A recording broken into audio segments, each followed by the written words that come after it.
क्योंकि परमात्मा के बच्चे तो सभी हैं, चाहे कोई आज हिंदू है, मुसलमान है, सिख या ईसाई है, कोई अमेरिका में है, कोई अफ्रीका में है, भारत या पाकिस्तान, बलोचिस्तान, कहीं पर भी पैदा बच्चे उसके सभी के। और उसने सभी बच्चे उतने ही प्रिय होते हैं जैसे बाप को माँ को अपने छोटे से लेकर बड़े तक चाहे 20 बालक हो एक जैसे प्यारे होते हैं। वो आपस में बेशक लड़ते रहे लेकिन माँ बाप के हृदय में उनकी जगह जोखी तो होती है।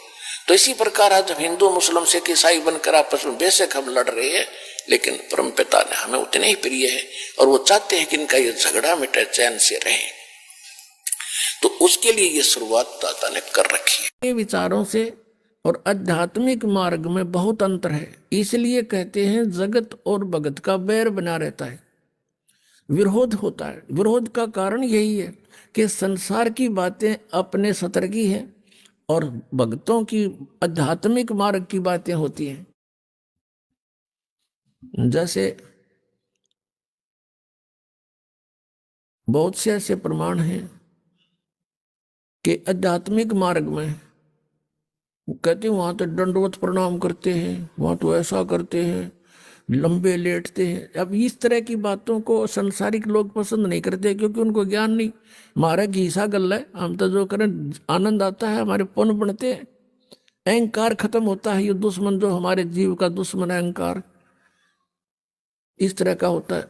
तो समाज और कहते हैं अरस कुरस पर अल्लाह तकत है, अरस कुरस पर आसमान के ऊपर अंतिम छोर पे अरस कुरस पर अल्लाह तकत है, भगवान का सिंहासन है और खालिक बिन नहीं खाली। और वह पैगंबर पाक पुरुष थे साहिब के अब्दाली, जिन महापुरुषों की तुम आड़ लेकर दुनिया को भ्रमित कर रहे हो, मांस खिला रहे हो, पाप के भागी बना रहे हो, उन्होंने कभी मांस छुआ नहीं।